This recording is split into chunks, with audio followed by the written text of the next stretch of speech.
Hey there, welcome to day 2098 of What's She Up To Now. She being me, Sharon Horne-Ellstrom. It's my initials, so I like the SHE acronym, right?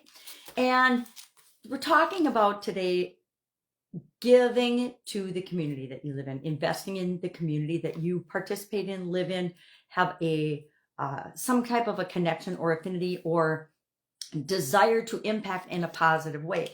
For this year's annual challenge, the Get Your Goals annual challenge, we're focusing on the area of contribution this month. And one of the best places I personally believe we can invest is in our local community, the place we live, the place our businesses or our job is, the place our kids or our grandkids go to school, etc.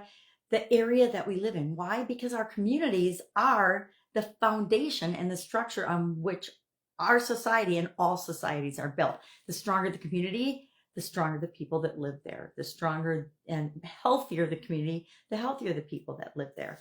We talked about for Supersize Your Business, give back to the community. And I know I never even thought about this, but yesterday or the day before, I read a thread of someone's that they hate the expression give back because it implies that you're returning something or returning a favor or doing something after something has been done for you. Now, I never thought of it that way because I never thought of the phrase giving back as meaning that you got something, therefore you're giving something back. It's not like returning a sweater you borrowed from your sister or something, or, a piece of machinery or equipment or a power tool from your neighbor or a cup of sugar. That's not what type of giving they're talking about. So, I never thought about that before, but when I went to make the title for my video today, I wrote give to your community as the title instead of give back to the community, even though give back is the idiom that we looked at for Supersize Your Business today. And I contend, and I will forever contend, that as business owners and entrepreneurs and as good human beings, we should give to things that are important to us. We should put out into the world good things. And everybody doesn't have to agree with that. I don't care if they do or not. That's just the way I'm going to go through my life. And I talked about different ways that you can do that in your community. If you're a business owner or if you're just a decent human being, one of the best ways to get healthy and feel better about ourselves and our lives is to help other people. Teach them how to do something that you know how to do. Share your knowledge and wisdom.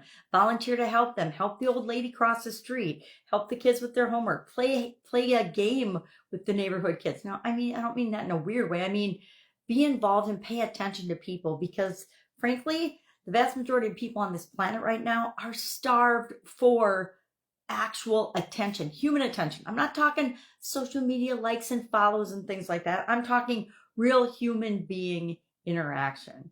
I've been observing. I'm traveling right now, and it's really interesting to observe people and how they behave in different social settings. We used to go out with our friends or go out to dinner. We'd actually talk to each other the whole time, look one another in the eye, have heated debates and discussions about topics and things and share stories and information. And now, if you go out to dinner, you'll look and every single person has got their face buried in their phone. Somebody will say something and another person, and okay, we were guilty of this yesterday. We were reading a menu and it had some things on it. We're like, what even is that? And instead of asking the waiter every time, my niece just would Google it, which was really, really helpful. And the rest of the time, guess what? None of us had our phones out because we were there to enjoy one another's company.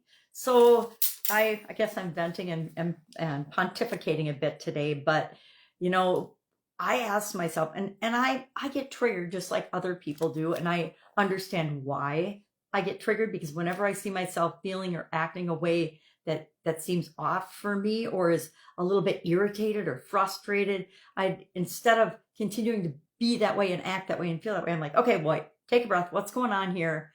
My daughter helps me with this a lot. She reminded me on the phone the other day of why something upsets me. And she said, it's a total trigger for you. And I need to be reminded of that sometimes, just like everybody else.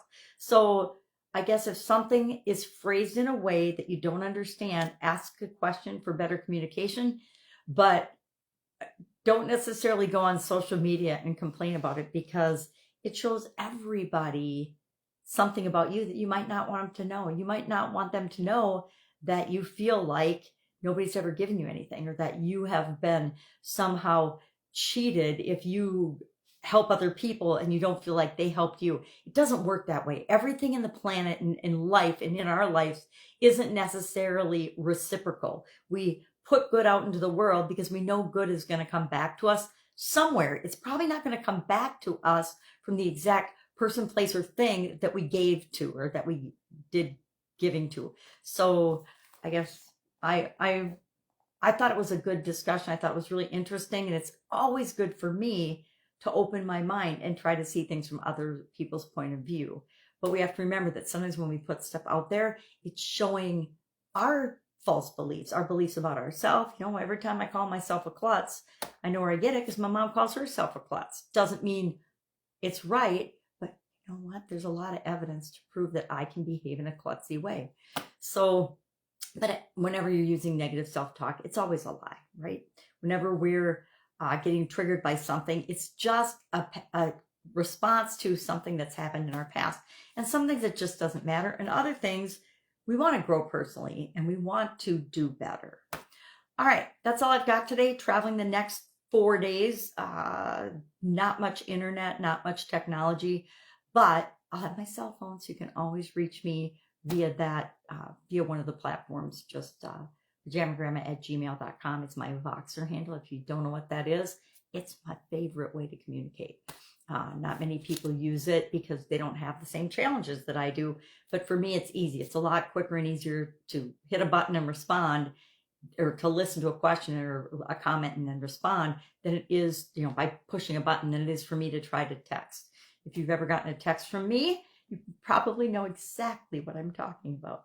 Have an awesome day, and I will, of course, be with you tomorrow. Bye. Maybe.